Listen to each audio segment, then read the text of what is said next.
welcome and from my side. Good morning to everybody. As you already know, our today's theme is dialogue. Dialogue, of course, is a very huge topic, and already we can say that dialogue in life and the written dialogue of a playwright or the dialogue on stage, there are three different dialogues. Of course, three different forms of dialogue. Of course, they share many similarities structurally, but speaking about the purposes of its dialogue, we can find some differences or in the content of these different forms of dialogue.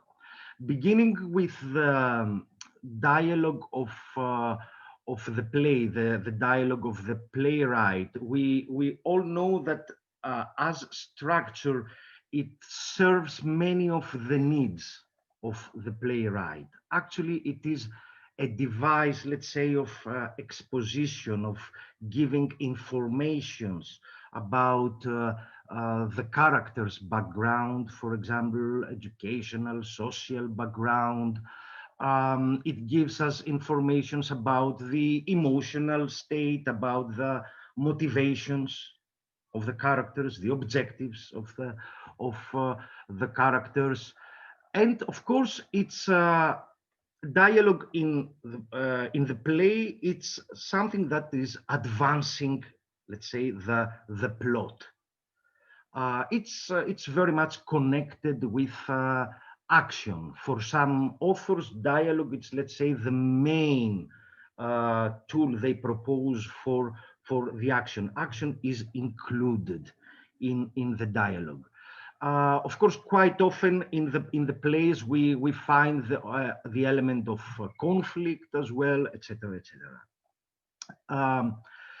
Then, speaking about the dialogue on stage, most of the times using the dialogue of the play, we understand that this dialogue, when it's going to the dynamic speech, to the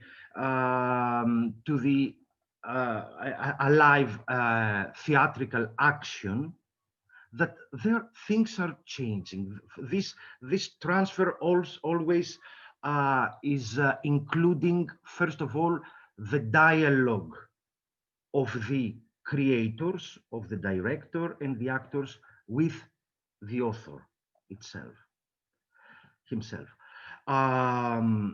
Then on stage, we understand that several more dialogues are opening, meaning the dialogue of the actor with his role, the dialogue of the actor with her partners, dialogue of the actor with the director, and dialogue with the actor with the audience. So on stage, actually, we can observe a multi-dimensional dialogue that is giving us another point of view of the dialogue itself. We can say that the dialogue on stage, it's not exactly reflecting the dialogues of life, or it's not exactly reflecting, is based, but it's not exactly reflecting the dialogue of the script, of the play, but it's creating a new dialogue. I would like immediately to give the floor to my colleagues, and starting with Riccardo.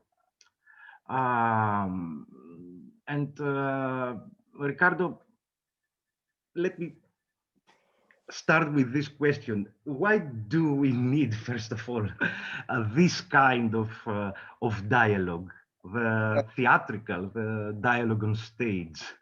You know, this is one of the best and one of the worst question ever, because it's, in Italian we say generally croce e delizia, which is something that you like very much, but is crucified in the same time. Because it's about dialogue, it's always my first question. Why do I need in this composition a dialogue? Because for the playwright, from the text, as you said, is very clear why we need it. Because the intrigue, the drama, maybe should be developed. Maybe I need the author, I need to clarify some idea, some position of the characters. And it's absolutely obviously that from the text, from the horizontal somehow level, from the fabula, from whatever, it's very clear that we need it. But when we put it on the stage, why I need it? Because it's already clear. Because the play which is written, of course, is like the seed, which include everything. But what is this everything what appear on the stage? Because actor already in dialogue with everything. It's never a monologue, because actors, it's always already in dialogue with the stage, with the space itself, with the furniture, with the audience, with everything. So again, why we need dialogue? It's to me answer. It's always not always, but often referred to different energy of the actors. Because if we think that the actors, it's already in dialogue with everything on the stage, when he open his world and he include in his system, let's say, another partner, another actor, it's immediately event. Because this system, it's became bigger. In this case, system is dialogue. And when I open the dialogue with a colleague on the stage, it's became the beauty and the pain in the same time. Because I have, of course, my role. I have my line, direction, purpose. And my colleague on the stage, the same. So why I need to put myself in this water, which is not exactly the more comfortable ever. I need it because I need to open, generally, or sometime, something that I cannot do alone, simply. Because my position, my idea, my role, plus your roles, plus your idea, plus your art, it's open something that both we cannot expect, which could be thema, which could be idea, which could be something different. So one of the conditions to me is that the dialogue should lead us somewhere. Otherwise, to me, it could be conversation, I don't know. But if we speak about dialogue, the dialogue should lead us somewhere, to some point, and probably our life, we will be never the same after our dialogue on the stage in this moment. I'm always think to the dialogue of the, I think everybody knows, the three sisters, Masha Vershinin, when at the end they kiss each other. It's very short dialogue. It's absolutely, as it is written, absolutely not strong, intense. There is not so big conflict. It's just one, it's somehow it's the best example of dialogue because it's the tools to connect different worlds. Of course, the Chekhov in this case, it's needed because he need to move the romance. This is clear. But from another side, we need to connect different worlds. opening different subject. If you remember, there is the subject of the superstition when it's the stuff, the heating, it's make the whistle.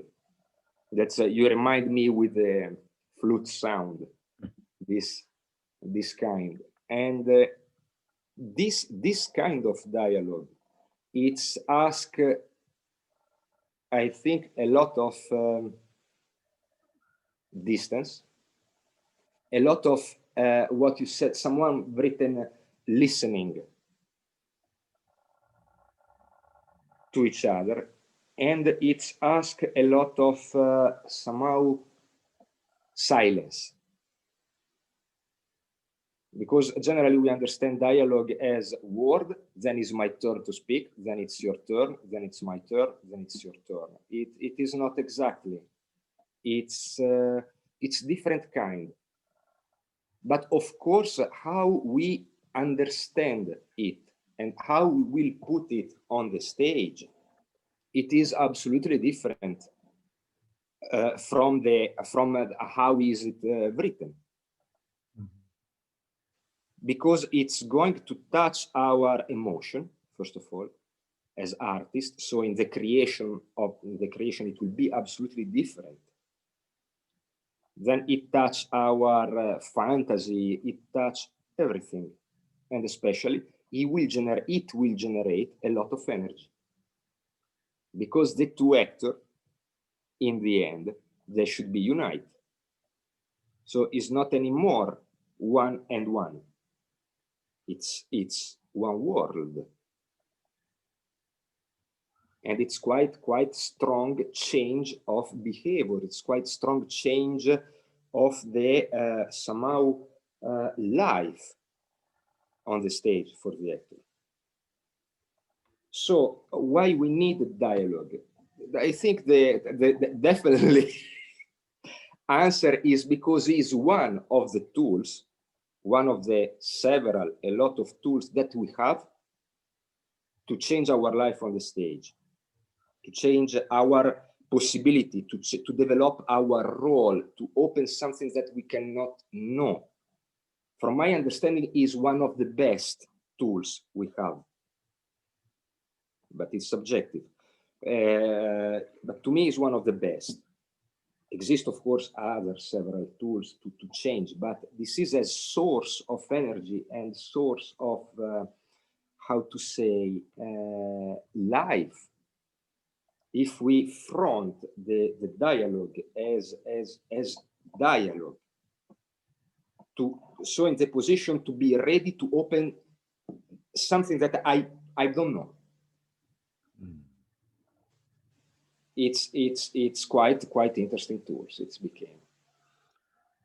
Thank you, Riccardo. I think you touched several very important aspects of dialogue, and I'm really thinking of what you spoke about in a way about the engagement, let's say, of the actor to the dialogue, because several times, as you said, on stage we see conversation, even if we understand that the dialogue exists already in the play, but we see a missed chance on stage. And I agree. I think this very much has to do with this needness. I mean, to understand that we need, and of course, then to have the courage. Because dialogue is not ideally it's time. It could be hard, it could be pain, as you said, or at least it's a mechanism of transformation, and perhaps we don't feel it's time ready to do this step, to enter to the space of the dialogue in order to happen together with the other, to change together with the actor. So yes, and taking the opportunity to ask Christina about this prerequisites of an essential dialogue these characteristics, let's say, that we are looking forward, and really we will not have on stage exchange of words, discussion, imitation of uh, of dialogue. So how we can have on stage a really alive and yes, useful, essential dialogue for the individuals that they participate in it as well. Thanks for this question. Of course, it's so huge that I should invite you immediately for the seminar of 1 month, but I will try to answer some, let's say, aspects. First of all, thank you, Riccardo, for already touching all the things. And I wondered, now we four who are coming all from, let's say, one school, from Jurij Alschitz, thinking not too much in oppositions about dialogue. I just thought how to create the opposition to make a dialogue between us alive, because we are agreeing, I think, constantly on the things and supporting each other, which is also a beautiful dialogue. It is the dialogue of not being in opposition, but in helping each other to make each other better. Because sometimes we think dialogues needs to be in opposition. We think also about the conflict, this word of conflict I will speak about later. But we can also say dialogue is something, what I say, to recognize myself in the other. To, in general, recognize the other. Before I speak about it, I want to make one opposition to make it more interesting. Riccardo spoke about actors are in dialogue anyways and always. Sure, yes. Let me say not. Actors, and let's say the very normal human being of today, is in the monologic structure. I will immediately say no, but when we look about the reality and we look around, we have the life and the times of monologues. And we have the selfies, and we have the proposition be independent. And independent of what? Is it really a value to be independent? To be detached? Beautiful to be individual. Aren't we longing for the other as human beings? I think especially in these times right now, when everyone is sitting very alone and communicating via wonderful Zoom meetings, we understand what means the other, and recognizing the other and seeking for the other and looking for the other. Of course, this subject is not new in these days, but it gets another value and another thinking in these days. The other and all the concepts about the otherness, of course, we have it in the psychological, in the philosophical, in the anthropological, in the sociological, in whatever discussions. It is everything always about the relation I and you. Ich und du. It is the German German title of the famous writings of Martin Buber in his dialogical principles. I recommend to everyone who doesn't know them. So on this basis, given basis, I am now the fighter somehow for the renaissance of dialogue. Let's go now away from these monological structures and look into the beauty of dialogue.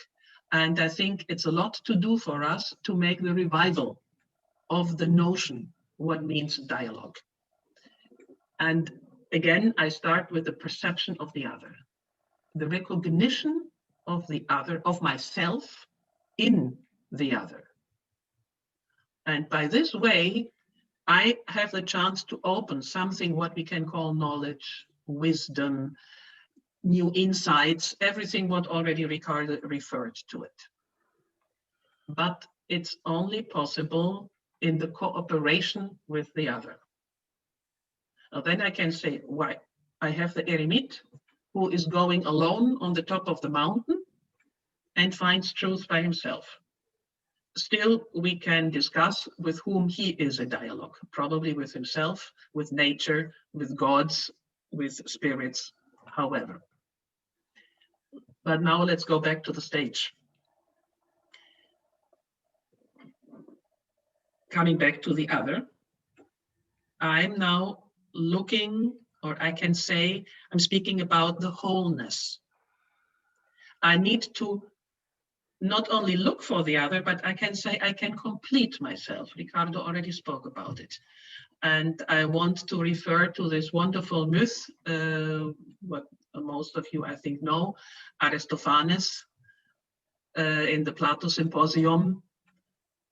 One person, 4 legs, 4 arms, being too brave, the gods cut him, and now forever we are running around with 2 legs and 2 arms and looking for the other half, to make it short.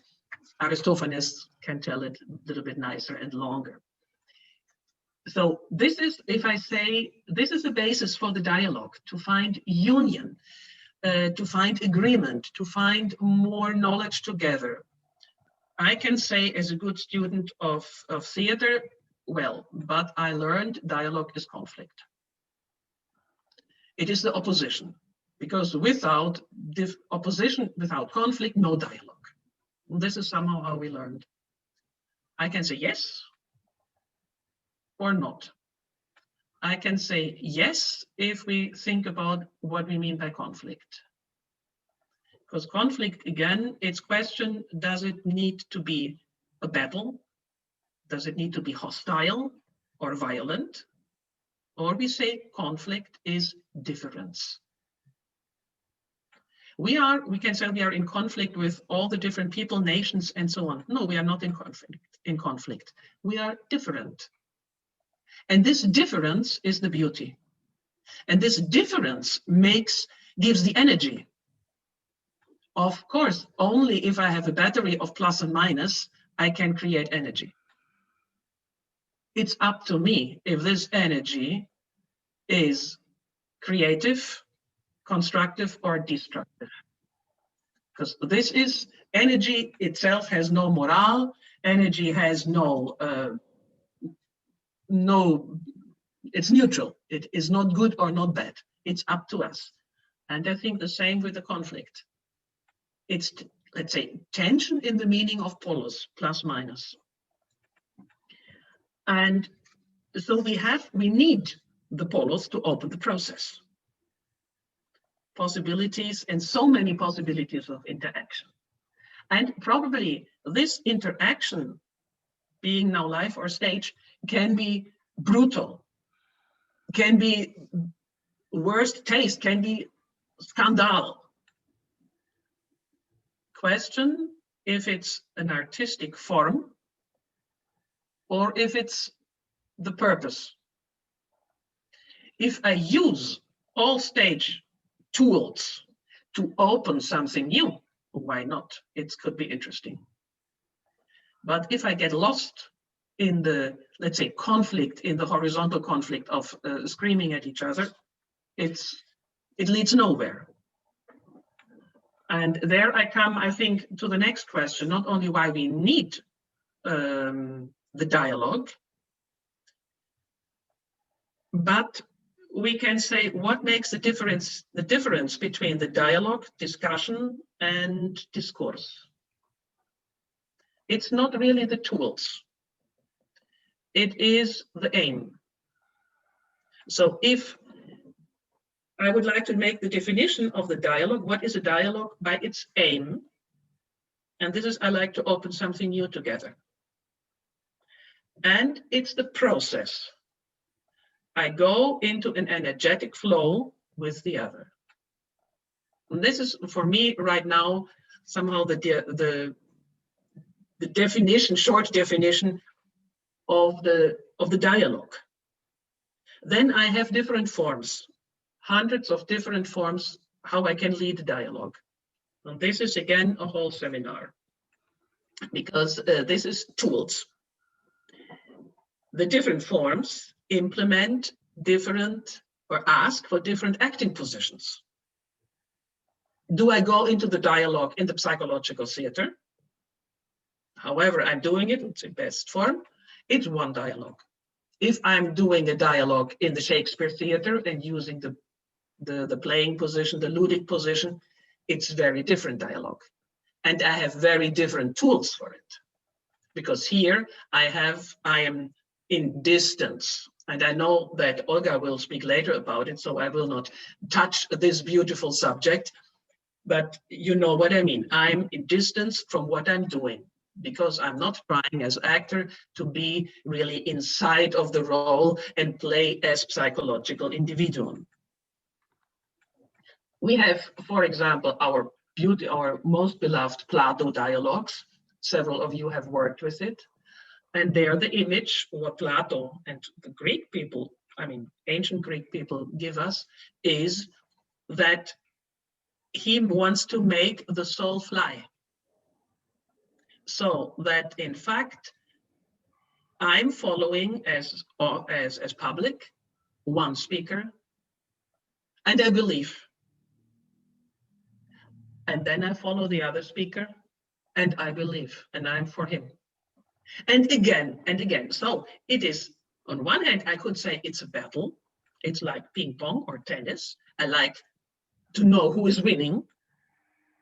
But then we're in the conflict of the two people.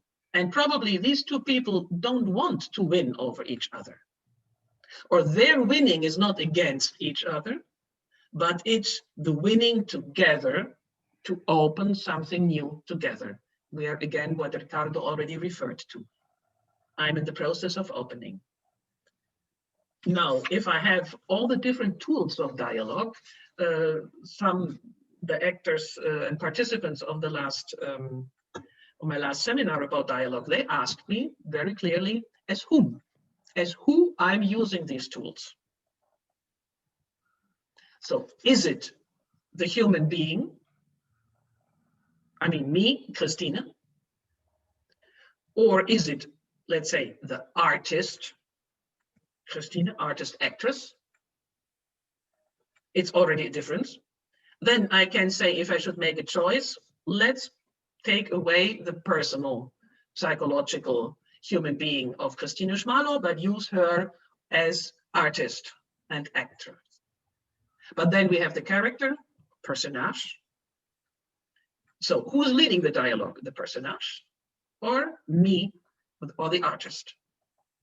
Perhaps this personnage is part of a double game and is part of an inner dialogue of the play, of the dramaturgical play, like we have in the White Knights.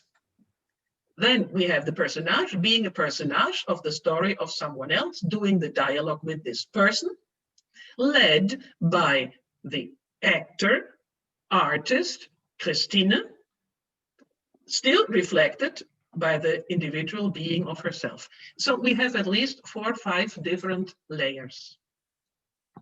And either you go schizophrenic, or you enjoy and say, I know what I'm doing, and I'm changing. And I'm constantly changing these positions. Now, of course, it becomes the art to understand the other, what he or she is doing. Because if he is doing the same, it's already a lot of possibilities how to connect. And if you connect not on the same level, I mean, not in the same decision on which position you are in this moment, you are playing in a different game. Like I play football and the other one plays handball and we never have agreement. Now comes into the game that we need a lot of training. A lot of training, understanding that step by step with my partner, I get to very sophisticated levels where we can enjoy changing these positions. Again, I should recognize what the other is doing for himself, herself, or for me. And I'm working for him, her, she for him, me, and we're working together. Doing more and more, let's say, exercises, games to understand each other. And now I'm speaking only on the way. Our purpose is, through this way, to open new ideas and territory, to really work for the sense. And this sense wants to be opened by the personage, then I'm inside of the play. But of course, most of all, it is the sense what I personally, as artist, want to open. Then I get the true satisfaction and the beauty of the dialogue. Then, in fact, the word dialogue comes to the true sense. Because, and with this I want to finish. The monologue, we know, one person speaking, it's by definition mono. Dia is not the meaning of two. Dia is the meaning of floating, of going through, of being transparent, like diapositive, diaphragm, all the dias, what we have in the Greek language. Logos means sense. So dialogos is simply the floating of sense. And I think this is one of the most beautiful definitions for dialogue for me. Together with all the tools, what we have to prepare to train, we are doing nothing else than making sense flow. So far, otherwise I'm getting too long. Thank you, Christine. Thank you. I think, yes, absolutely very important aspects that you've touched, and about the difference of, let's say, the conversation and dialogue that you spoke. I think it's quite crucial, this element of flowing,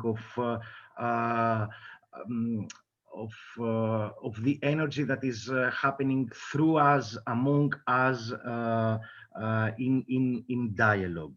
Of course, in this relation, we can still find tension, as you spoke, and I think Sure. yes, that this tension has very much to do with our need to connect with the other, to be associated with the other. At the same time, we want this disassociation. We need to find our individuality, our position. So the other in the dialogue, as you said, it's we are in this relation of I and you, but somehow, sometimes using Martin Buber's terminology, it happens to be I and it. So we are in the dialogue, we are always changing in a way these two positions. We are uniting with the other, we are becoming one, I and you, but we need also this distance. So we are, let's say, in this I and it position. So I would like to give the floor to Olga to maybe develop a bit further this this tension, this the image of this tension that we experience in dialogue. Mm-hmm. Yes, thank you, and hi everyone. Yes, I would choose more probably common term for this. I will speak about a conflict, and our and it's practical realization on stage. I hear it as a refrain, this word in all of my colleagues. I have seen it in the first association list that all of us created together. So for me, it's somehow obvious that anyone who is dealing with some sort of communication between two entities of the play on stage has to deal with the notion of conflict and how it is connected. So for me, in the name of our today's talk, the dialogue, the beloved child of theater, for me, this title reflects very well this idea of very close relationship between theater and the dialogue, and my colleagues explained you why, because of dramaturgical form, because of different performative applications, like a dialogue with your role, dialogue with your partner, with the space around you, and so forth and so forth. So somehow theater always gives birth to dialogues on stage.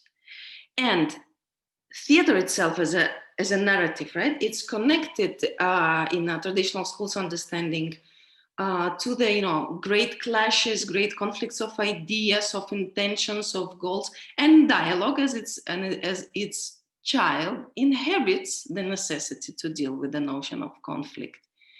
And the different school and with the different experience, people can call it a tension, can call it a difference in a broad sense, but anyway, we understand that there should be this mere difference between at least two oppositions to be this well-established principle of any theatrical dynamics, to give this energy on stage. So great dialogues generate great energy. Question, why do we have to second guess now these principles of the dialogue? Why do we second guess that it has to be this sort of dynamic, far from friendly relationship? Well, I think that today's theater practice and today's social processes are really just simply calling for it. They call for a reevaluation of our relationship with the conflict as a core of this dynamic, in order to reactivate our creative hunger and to refresh our artistic tools for work with a dialogical structure on stage. So let's say traditional theater school, which is connected to Stanislavskian psychological theater heritage, right? And the school that totally embraces the proposition of Aristotelian conflict and drama. This school, and it's very, because it's influenced so many schools around the world, it's practically unavoidable that theater practitioner haven't heard about it. But this type of work, it gives you very effective tools, following very particular algorithm, where you follow somehow, detecting the visions and aims of the characters, then detecting their actions, their intentions, following those, and then you look for the places of clashes somehow of those intentions, of those actions, revealing the conflict. And by looking at this conflict, by even exaggerating this conflict as a method, you find the reflection of the main idea of the play, because it's always a direct link between the conflict and idea. And it is an engine of the main dialogues of the play, of course. However, the psychological background of all this approach to work with the dialogue on the stage makes notion of the conflict of the dialogue also a psychological category. And it becomes inseparable from the notions of aggressivity, of a fight, of domination, of deconstruction, and of a tragedy even. So, to my understanding, the artistic possibilities of a dialogue on stage become slightly limited by this point of view. I'm not saying that this job is in any way easy or not beautiful. Probably till now, the most beautiful dialogues that I've seen in contemporary theater is a theater that follows to some extent the fundamental school of psychological analysis. I'm speaking, Christian Lupa and names like that. So, but still, I propose that the dialogue can benefit from taking a step back from psychological implication and looking for inspiration in its probably philosophical meaning and so forth. And it was mentioned here before by my colleagues that yes, that the aim of a dialogue is somehow connected with the idea of craving for unity, for some sort of wholeness between ourselves in order to open something else, something new. The very, very famous and I think very precise example of it, Christina mentioned in proposition of Aristophanes in Plato's Symposium, where somehow all the human beings carry the ancient memory of once being whole with somebody else and being separated. And this is somehow this drive for our, union to the other. And unity in this sense of a dialogue can be understood as a spiritual unity of the both participants of the dialogue. And we just simply forgot about it in our mundane psychological misunderstandings. It can be also understood as a wholeness of each of the participant of the dialogue, which through the reality of dialogue just gets reinforced, reconfirmed, or it can be understood as a wholeness as such, as a general craving for the wholeness, based on humble acceptance of existence of something much bigger than our dialogue, than our dialogues, psychological, intellectual reasonings. It's somehow this wholeness that everyone is consciously or subconsciously craving, is seeking for. And it is bigger than any separate seeker for this wholeness. And experiencing this wholeness is the only good reason to live and to act. It is somehow the only good reason to start a dialogue. Even though experiencing this, great wholeness would mean that we will be overwhelmed by it, absorbed by it, dissolved even by it. But the question is, if the dialogue is really the good method to reach this bigger aim. And my interest in dialogue is based on belief that yes, it is, of course it is. I find the very good image to put an example to clarify this idea in this famous parabola of a prodigal son. It is in fact very, very short biblical story. I'm sure everybody knows. I will just remind shortly. It tells us about the old man who had two sons, one of whom couldn't wait to get his part of the inheritance, and his father granted this part, half part of his wealth to him, and he went for the journey, for an adventure full of questionable decisions and actions, until he found himself as low as being as taking care of the pigs, and from the position of this great loss, he understands his mistake and makes his journey back to his father, to the huge happiness and joy of his father, and to the huge disappointment of the other brother who never left his father in the first place, who was staying there. Father meets him with this famous phrase of, "You were dead, and now you're alive. You were lost, and now you're found." So the prodigal son, as this myth, as this very, very concentrated image, gave birth to so many interpretations, including artistic interpretations. I think we can all imagine this, the painting.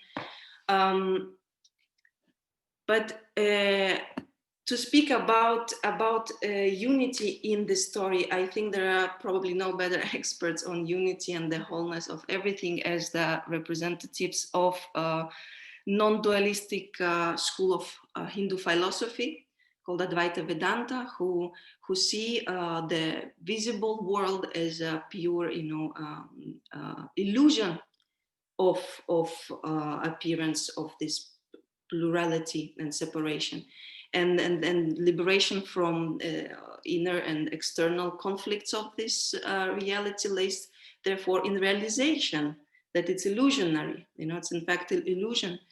And we get the knowledge, or better, we get experience of really becoming and experiencing this inseparable unity.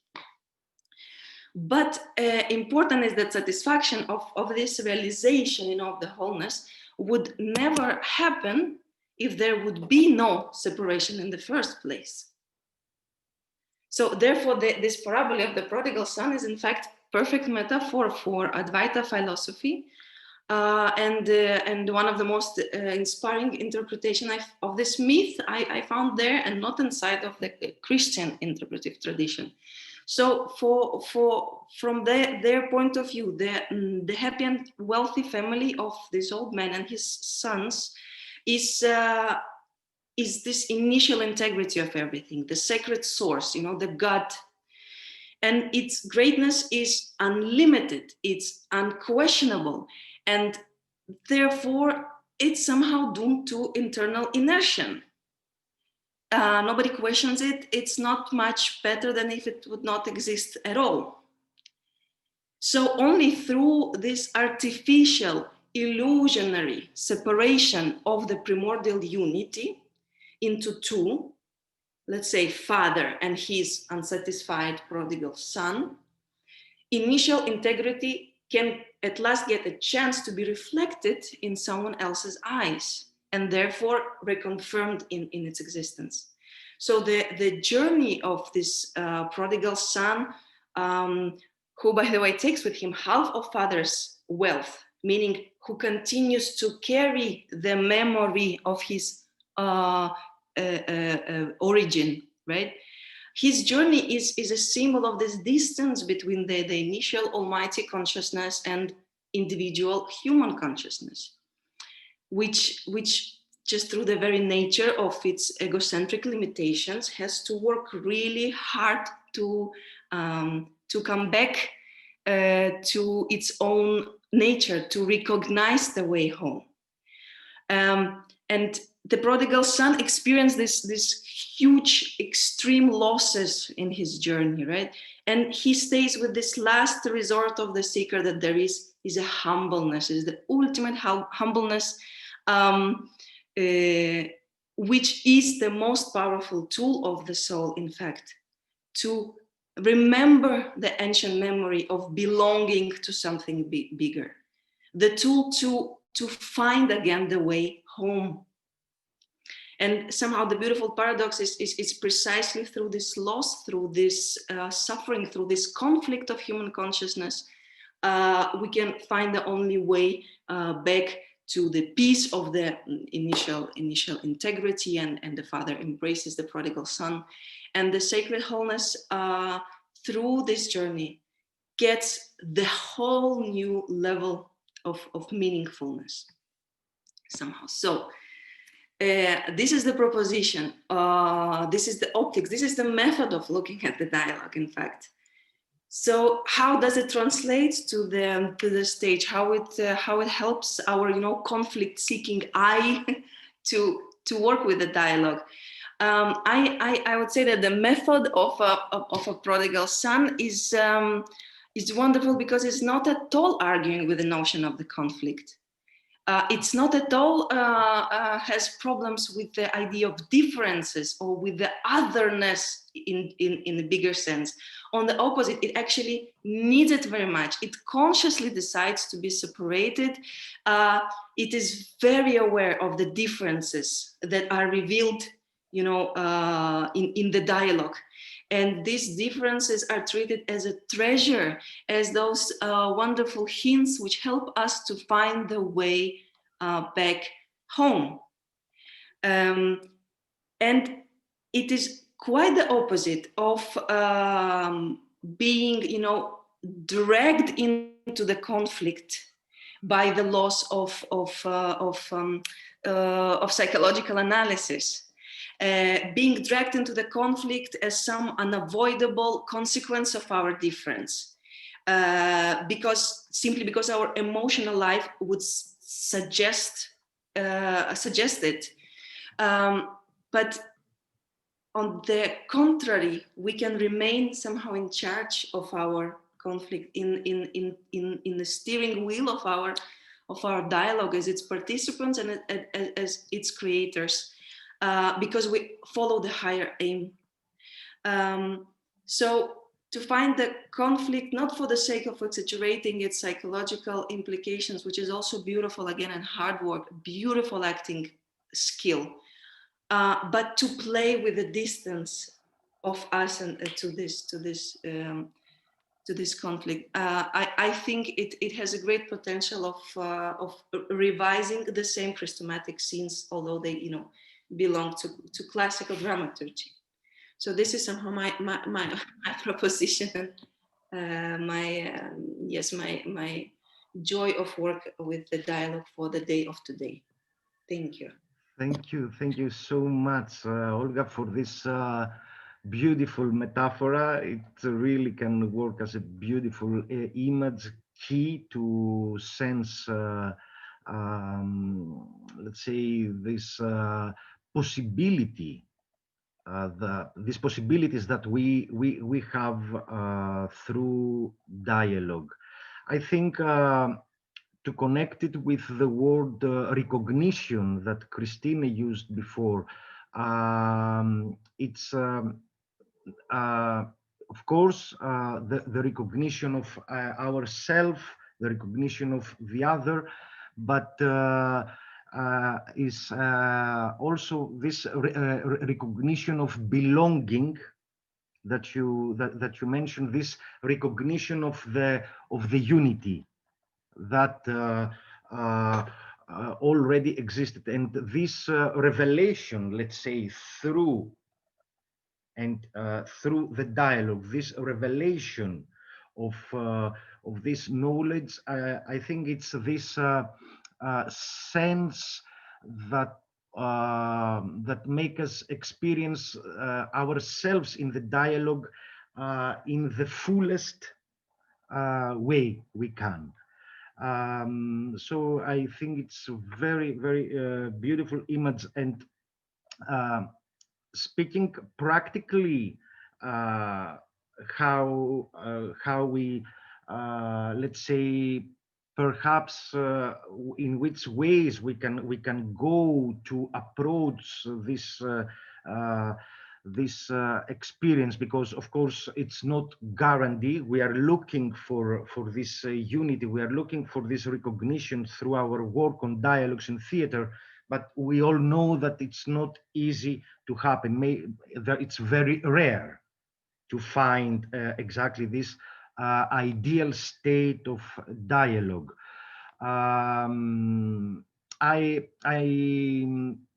To me, it was very interesting somehow that in your perception, you included the conflict. Let's say you included because we can't avoid it. It's a big truth.